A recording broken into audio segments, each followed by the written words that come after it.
Commission പോലും പറയാത്ത കാര്യങ്ങൾ അസീസ് പണിക്കരുടെ ന്യായീകരിക്കും. അയ്യോ, ഞാൻ പറഞ്ഞു ഇവിടുത്തെ മാധ്യമങ്ങൾ കണ്ടെത്തിയ കാര്യങ്ങളാ. പിന്നെ ഇന്ത്യയിൽ തെരഞ്ഞെടുപ്പ് നടന്നാൽ രാഹുൽ ഗാന്ധിയെ ജയിക്കാവും. അതാണ് ശ്രീകുമാർ സാറ് പറഞ്ഞു വരുന്നത്. ഇന്ത്യയിൽ എവിടെ തെരഞ്ഞെടുപ്പ് നടന്നാലും രാഹുൽ ഗാന്ധിയെ ജയിക്കാവും. വേറെ ആര് ജയിച്ചാലും ഞങ്ങൾ കളിക്കില്ല. അതല്ലേ പറയുന്നേ? അത് മനസ്സിലായി. രാഹുൽ ഗാന്ധി പത്രസമ്മേളനം നടത്തുന്ന സമയത്ത് ഇലക്ഷൻ കമ്മീഷൻ ഔദ്യോഗിക ഡേറ്റയുമായിട്ട് വരാൻ പറഞ്ഞു കഴിഞ്ഞാൽ രാഹുൽ ഗാന്ധി ഇന്ത്യയുടെ പ്രധാനമന്ത്രിയല്ലല്ലോ, ഇന്ത്യയുടെ രാജാവൊന്നുമല്ലല്ലോ. വിശ്വസിക്കാൻ പറ്റിയ തെളിവുകളുണ്ടോ? നിങ്ങൾ പറയുന്നത് ഇന്ത്യയുടെ ലോക്സഭാ പ്രതിപക്ഷ നേതാവാണെന്ന് പറഞ്ഞ് രാഹുൽ ഗാന്ധിക്ക് എന്തും പറയാം. രാഹുൽ ഗാന്ധി പരാതി കൊടുക്കില്ല, രാഹുൽ ഗാന്ധി കോടതിയിൽ പോവില്ല, രാഹുൽ ഗാന്ധി SIR-ന് പറ്റില്ല, രാഹുൽ ഗാന്ധിയുടെ പ്രവർത്തകർ വോട്ട് ചലഞ്ച് ചെയ്യില്ല, രാഹുൽ ഗാന്ധിയുടെ പ്രവർത്തകർ ഇലക്ഷൻ കേസ് കൊടുക്കത്തില്ല, രാഹുൽ ഗാന്ധി ഒരിടത്തിരിക്കും. ഇൻസ്പെക്ടർ രാഷ്ട്രീയമല്ലേ മോനെ, ഞങ്ങളെ കളിക്കുന്ന കളിയൊന്നും നിനക്ക് മനസ്സിലാവില്ല. CK ഷാക്കിർ, ഈ വോട്ട് ചോരി എന്നുള്ള ആരോപണം ഈ തെരഞ്ഞെടുപ്പ് തോൽവിക്ക് ശേഷവും കൊണ്ടുവരുമ്പോൾ അതിൻ്റെ വിശ്വാസ്യത കുറയും സ്വാഭാവികമായിട്ടും. അതല്ല, അതിനും അപ്പുറം കടന്ന് ഇത് പല ഘടകങ്ങളും കൂടി അനലൈസ് ചെയ്തതിന് ശേഷം ഒരു കാരണവശാലും കോൺഗ്രസോ RJDയോ ഒന്നും മറ്റേതെങ്കിലും പാർട്ടിയുമായി ചേർന്ന്, അത് കുതിരക്കച്ചവടമാണല്ലോ, അങ്ങനെ ഒന്നും അധികാരത്തിലേക്ക് എത്തരുത് എന്നുള്ള മുൻധാരണയുടെ അടിസ്ഥാനത്തിൽ നടത്തിയ ഒരു വൻ തെരഞ്ഞെടുപ്പ് അട്ടിമറി എന്നൊക്കെയാണ് കോൺഗ്രസ് ഇതിനെ വിശേഷിപ്പിക്കുന്നത്. എന്തൊക്കെ ആരോപണമല്ല, സത്യം. You are responsible for this. യഥാർത്ഥത്തിൽ ജനാധിപത്യത്തിലുള്ള ഒരു വിശ്വാസം നഷ്ടപ്പെടുന്ന വലിയ അട്ടിമറിയാണ് നടത്തിയിട്ടുള്ളത്. ഇത് രൂപകൽപ്പന ചെയ്തതാണ്. BJP നാഗ്പൂരിൽ നിന്നുള്ള ഉത്തരവ് പ്രകാരം കേന്ദ്ര നേതൃത്വം ഉണ്ടാക്കിയിട്ടുള്ള ഒരു തെരഞ്ഞെടുപ്പ് കമ്മീഷനുമായി ചേർന്നിട്ടുള്ള അട്ടിമറി.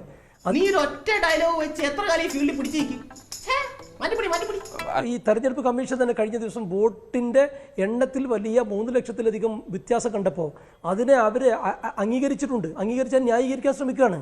അപ്പൊ അത്രയും ഗുരുതരമായ ജനാധിപത്യ വിരുദ്ധ പ്രക്രിയയാണ്, അല്ലെങ്കിൽ ഗുണ്ടായിസമാണ് ഇവിടെ നടന്നിട്ടുള്ളത്. എല്ലാ മത്സരങ്ങളും ദയനീയമായി പരാജയപ്പെടുത്തി ക്ഷമിക്കാം, ജീവിതത്തിലും തോൽപ്പിക്കാൻ തുടങ്ങിയാൽ നിങ്ങൾ നോക്ക്, ഇത് വെറും ആരോപണമല്ല, തെരഞ്ഞെടുപ്പ് തോൽവിയെ തുടർന്ന് എന്തെങ്കിലും ന്യായീകരണം പറയുന്നതല്ല. ഇപ്പോൾ ഹരിയാനയിൽ നമുക്കറിയാം 22 വോട്ട് ചെയ്ത ഒരു ഓസ്ട്രേലിയൻ യുവതിയെക്കുറിച്ച് രാഹുൽ ഗാന്ധി കൃത്യമായി വിവരങ്ങൾ പുറത്തു കൊണ്ടുവന്നു. ഇപ്പോൾ ഹരിയാനയിൽ നമുക്കറിയാം 22 വോട്ട് ചെയ്ത ഒരു ഓസ്ട്രേലിയൻ യുവതിയെക്കുറിച്ച് രാഹുൽ ഗാന്ധി കൃത്യമായി വിവരങ്ങൾ പുറത്തു കൊണ്ടുവന്നു. 1 by 1 ചോദ്യങ്ങൾ ഉന്നയിച്ചു. ആ ചോദ്യത്തിന് കേന്ദ്ര സർക്കാരിനോ അല്ലെങ്കിൽ തെരഞ്ഞെടുപ്പ് കമ്മീഷനോ കൃത്യമായ ഉത്തരം നൽകാനില്ല. പിന്നെ എവിടെയാണ് നമ്മൾ ഇന്ത്യക്കാർ മൊത്തം ഈ ജനാധിപത്യത്തിൽ അഭിമാനം കൊള്ളുന്ന ആളുകളാണ്. നമുക്കറിയാം, സുപ്രീം കോടതി പറഞ്ഞ് നമുക്ക് ഓർമ്മയുണ്ടാകും, തെരഞ്ഞെടുപ്പ് കമ്മീഷനെ തെരഞ്ഞെടുക്കേണ്ടത് പ്രധാനമന്ത്രിയും പ്രതിപക്ഷ നേതാവും ചീഫ് ജസ്റ്റിസ് ഉൾപ്പെടുന്ന ആളുകളാവണം എന്ന് നിർദ്ദേശം കൊടുത്തത് അതുപോലും അട്ടിമറിക്കപ്പെടുന്ന സാഹചര്യം ഉണ്ടായി. എന്തിനാണ് അത് അട്ടിമറിച്ചത്? സത്യസന്ധമായ തെരഞ്ഞെടുപ്പ് നടന്നാൽ രാജ്യത്ത് ജനങ്ങളുടെ ഹിതം ഭരണത്തിലേറും. ഒരു കാര്യം മനസ്സിലായി. ഇവിടെ ജയിക്കുന്ന സമയത്തൊക്കെ ഇത് അല്ലല്ലേ, ഏകപക്ഷീയമായിട്ടുള്ള ജയമാണ് ബീഹാറിൽ സംഭവിച്ചത് എന്ന കാര്യത്തിൽ സംശയമില്ല. അവിടെ തൂത്തുവാരുകയായിരുന്നു. ഏതാണ്ട് ഈ സ്ട്രൈക്ക് റേറ്റ് ഒക്കെ പറയുമ്പോൾ 90% സ്ട്രൈക്ക് റേറ്റ് ഒക്കെയാണ് കിട്ടിയിരിക്കുന്നത്. ഈ രാജ്യത്തിന്റെ ഭരണ സാരഥ്യത്തിലേക്കുള്ള പ്രഥമ കാൽവയ്പാണിത്. അത് അങ്ങനെ തന്നെയാണ്. പക്ഷെ അവിടെ ഈ കോൺഗ്രസും സമീപകാലത്ത് തെരഞ്ഞെടുപ്പുകൾ ജയിച്ചിട്ടുണ്ടല്ലോ, ഇന്ത്യ സഖ്യം ജയിച്ചിട്ടുണ്ടല്ലോ. ആ സമയത്ത് ഈ വോട്ട് ചോരിയൊന്നും ഇല്ലായിരുന്നു, തെരഞ്ഞെടുപ്പ് വോട്ടിംഗ് മെഷീനുകളിലെ കൃത്രിമത്വം ഇല്ലായിരുന്നു. പിന്നെ പ്രത്യേകിച്ച് ഇവിടെയുള്ള മറ്റുള്ളവരെ പോലെയല്ല, ആത്മാർത്ഥതയുള്ള കൂടുതലാണ്.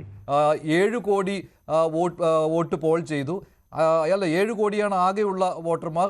അതിലും 3 കോടി കൂടുതൽ പോൾ ചെയ്തു എന്നൊക്കെ, 3 ലക്ഷം, താങ്കൾ പറഞ്ഞ പോലെ 3 ലക്ഷം കൂടുതൽ പോൾ ചെയ്തു എന്നൊക്കെ. അതായത് 7 കോടി കുറച്ച് വോട്ടുകൾ കൂടി പോൾ ചെയ്തിട്ടുണ്ട് എന്നൊക്കെ. അത് തെറ്റായ കണക്കാണ് കേട്ടോ, അങ്ങനെയല്ല സംഭവിച്ചിരിക്കുന്നത്. 4 കോടിയും കുറച്ച് 4 കോടി സംതിങ് ലക്ഷം വോട്ടുകളാണ് അവിടെ പോൾ ചെയ്തിരിക്കുന്നത് യഥാർത്ഥത്തിൽ. അത് ആശയക്കുഴപ്പം ഉണ്ടാക്കുന്ന അത്തരം കണക്കുകൾ പറയരുത്. സാറിനെ പോലുള്ള മാന്യന്മാര് ഇതുപോലുള്ള അലവലാദികൾ കൊണ്ട് നടക്കരുത്. എന്ത് ചെയ്യാനാ, കഞ്ഞിയും വെള്ളവും കുടിച്ച് ജീവിച്ചോട്ടെ നേരിയ. മറ്റൊരു കാര്യം, RJDക്ക് കൂടുതൽ വോട്ട് ഷെയർ കിട്ടി, പക്ഷേ അവർക്ക് അത്രയും സീറ്റുകൾ കിട്ടിയില്ല എന്നൊക്കെയാണ് പറയുന്നത്. അങ്ങനെയുള്ള പ്രചാരണം കണ്ടു. അത് അങ്ങനെ തന്നെയാണല്ലോ വരുന്നത്. കാരണം കൂടുതൽ സീറ്റുകൾ 144 സീറ്റുകളിൽ മത്സരിച്ചാണ് RJD അത്രയും വോട്ടുകൾ നേടിയത്. അതൊക്കെ നാട്ടുകാർക്ക് അറിയാവുന്ന കാര്യമല്ലേ. BJP 101 സീറ്റുകളിലേ മത്സരിച്ചുള്ളൂ. അവർക്കപ്പോൾ സ്വാഭാവികമായിട്ടും അത്രയും വോട്ടുകളെ കിട്ടുകയുള്ളൂ. BJP സ്ഥാനാർത്ഥിയുടെ പേരിൽ ചെയ്ത BJP സ്ഥാനാർത്ഥികൾക്ക് കിട്ടിയ വോട്ടാണല്ലോ പിന്നെ അത് ശതമാനത്തിലേക്ക് കൺവേർട്ട് ചെയ്യുന്നത്. അപ്പോൾ ഇത്തരത്തിലുള്ള കണക്കുകളൊക്കെ ഇത് ഈ ആശയക്കുഴപ്പം ഉണ്ടാക്കാനും ഈ അങ്ങനെ പ്രചാരണം നടത്തുന്നവരാണ് തെരഞ്ഞെടുപ്പിനെ കുറിച്ച് മോശം പറയുന്നത്. എനിക്കിതൊന്നും ഇഷ്ടപ്പെടുന്നില്ല. ഞങ്ങൾക്കും അല്ല, മഞ്ജുഷ ഇതിനെ ന്യായീകരിക്കുന്നത് എന്തിനാണെന്ന് മനസ്സിലാവണില്ല. ഞാൻ പറയാം, ഈ രണ്ട് കണക്ക്, ഒന്ന് തെരഞ്ഞെടുപ്പ് കമ്മീഷൻ പോളിംഗിന് ശേഷം പുറത്തുവിട്ടിട്ടുള്ള വോട്ടർമാരുടെ കണക്ക്, അതിന് തെരഞ്ഞെടുപ്പ് പ്രക്രിയ അനൗൺസ് ചെയ്യുമ്പോൾ തെരഞ്ഞെടുപ്പ് കമ്മീഷൻ പുറത്തുവിട്ടിട്ടുള്ള വോട്ടർമാരുടെ കണക്ക്, കൗണ്ടിംഗ് കഴിഞ്ഞ ശേഷം പുറത്തു വന്നിട്ടുള്ള കണക്ക്, ഇത് മൂന്നും തമ്മിൽ അന്തരമുണ്ടല്ലോ. വളരെ നാളുകളായി ഞാൻ റിസർച്ച് ചെയ്ത് കണ്ടെത്തിയ സത്യങ്ങളാണ് അവ. ഇലക്ഷൻ കമ്മീഷന്റെ വെബ്സൈറ്റിൽ ഈ റിസൾട്ട് വന്നതിന് ശേഷം ഓരോ പാർട്ടികൾക്കും കിട്ടിയ വോട്ട് ഷെയർ അതിലൊന്ന് ക്ലിക്ക് ചെയ്താൽ മതി. ഓരോ പാർട്ടിക്കും കിട്ടിയ വോട്ടുണ്ട്. ആ വോട്ടുകൾ കൂട്ടി നോക്കിയാൽ ഈ പറയുന്ന 7 ലക്ഷമൊന്നും ഇല്ല, 4 ലക്ഷത്തി സംതിങ്ങേ ഉള്ളൂ. അതിൽ തന്നെ ഏറ്റവും കൂടുതൽ വോട്ടുകൾ കിട്ടിയത് ഞാൻ പറഞ്ഞത് 1,15,00,000 വോട്ടുകൾ കിട്ടിയത് RJDക്കാണ്. ഇയാൾക്ക് തലയ്ക്കെന്താ തകരാറാണ് മേഡം? 23% എന്ന് പറയുമ്പോൾ 4 കോടി സംതിങ്ങിന്റെ 23% എന്ന് പറയുമ്പോൾ 1 കോടി സംതിങ്ങേ വരികയുള്ളൂ. അതാണ് ഞാൻ പറഞ്ഞത്. ജനാധിപത്യ വിരുദ്ധ സംഗതി എങ്ങനെ ന്യായീകരിക്കല്ലേ? ഞാൻ പറയാം വെബ്സൈറ്റിൽ നീ എന്ത് പറഞ്ഞാലും എന്തിനാണ് അമേരിക്ക പോകുന്നത്? ഇവിടെ BJPയും RS ചേർന്നുള്ള കള്ളക്കളിയാണ് നടന്നിട്ടുള്ളത്. ഇത് ജനാധിപത്യത്തെ അട്ടിമറിക്കുന്ന ഏർപ്പാടാണ്. ഇവിടെ ഹിന്ദി ഹൃദയഭൂമിയിൽ ബീഹാറിൽ മാത്രം ഇവർക്ക് അടുത്ത കാലത്തായി ഈ കള്ളക്കളിയിലൂടെ സ്വാധീനം ഉറപ്പിക്കാൻ കഴിഞ്ഞില്ലായിരുന്നു. ഇപ്പോൾ JDUവിനെ പോലും മാറ്റി നിർത്തുന്ന തരത്തിൽ 10 തവണ മുഖ്യമന്ത്രിയായി കളം മാറി മാറി മാറി കളിച്ചിട്ടുള്ള നിതീഷ് കുമാറിനെ പോലും ഭാവിയിൽ ആവശ്യമില്ലാത്ത തരത്തിൽ വോട്ട് ചോരി നടത്തിയാണ് BJP ബീഹാറിൽ ഇപ്പോൾ അധികാരത്തിൽ വന്നിട്ടുള്ളത്. ആര് പറയുന്നു? ഞാൻ കേട്ടിട്ടില്ലല്ലോ. അസൂയ കൊണ്ട് പലരും പറയാറില്ല, അതുകൊണ്ട് ഞാൻ സ്വയം പറയുന്നു. ഡയലോഗ് നന്നായിട്ടുണ്ട്, തൃപ്തിയായി. മഞ്ജുഷിന് വലിയ ന്യായം പറയാനുണ്ടോ? മഞ്ജുഷി യഥാർത്ഥത്തിൽ ഈ ചർച്ച നിയന്ത്രിക്കുന്നയാളാണോ, സർക്കാരിനെ ന്യായീകരിക്കുന്നയാളാണോ? അതുകൊണ്ടാണ് പറഞ്ഞത്. ഞാനിങ്ങനെ ഊഹത്തിന്റെ പുറത്ത് ഓരോന്ന് പറഞ്ഞുകൊണ്ടിരിക്കും, അതൊക്കെ കയറി അങ്ങോട്ട് കേൾക്കാൻ ഞങ്ങൾ അത്ര കോപന്മാരൊന്നുമല്ല. അതായത് ഫ്രീസ് ചെയ്തിരുന്ന സമയത്ത്, വോട്ടേഴ്സ് ലിസ്റ്റ് ഫ്രീസ് ചെയ്തിരുന്ന സമയത്ത് ഉണ്ടായിരുന്നതിനേക്കാൾ 3 ലക്ഷം അഡീഷണൽ വോട്ടർമാരാണ് തെരഞ്ഞെടുപ്പ് കഴിഞ്ഞപ്പോൾ പിന്നീട് വന്നിരിക്കുന്നത്. അവർ വോട്ട് ചെയ്തു എന്നല്ല അതിനർത്ഥം. അതിന്റെ ഏതാണ്ട് 66% മാത്രമാണ് പോൾ ചെയ്തിരിക്കുന്നത്.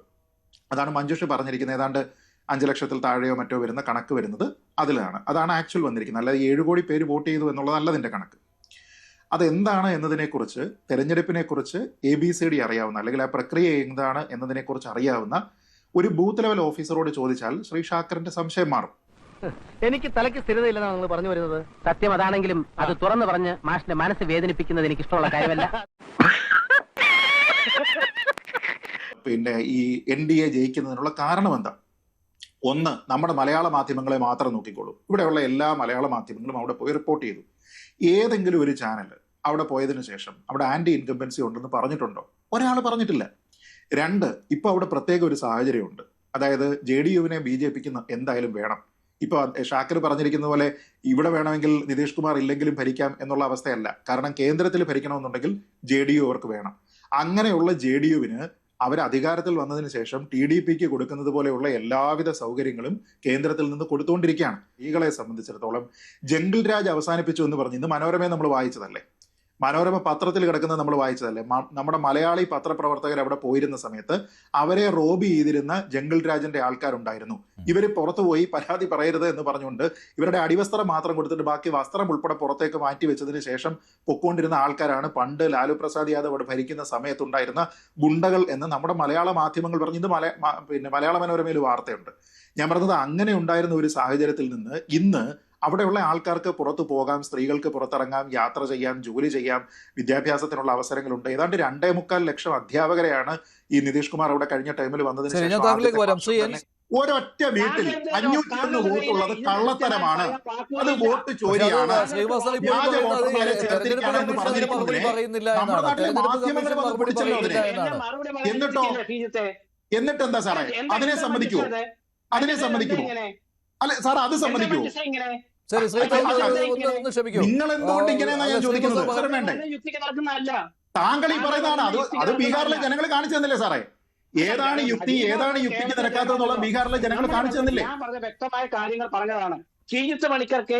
ഒരു കള്ളവോട്ട് ഒരു ഇരട്ട വോട്ട് ചെയ്തതായിട്ട് തെളിയിക്കാനായിട്ട് രാഹുൽ ഗാന്ധിക്കും കോൺഗ്രസിനും കഴിഞ്ഞിട്ടില്ല. എന്റെ ചോദ്യം ഇത്രയേ ഉള്ളൂ. ലോക്സഭാ പ്രതിപക്ഷ നേതാവോ ഇന്ത്യയുടെ രാജാവോ ആയിക്കോട്ടെ, അല്ല, ആയിരക്കണക്കിന് ലക്ഷക്കണക്കിന് വോട്ടുകൾ തെളിയിച്ചില്ലേ? ലക്ഷക്കണക്കിന് വോട്ടുകൾ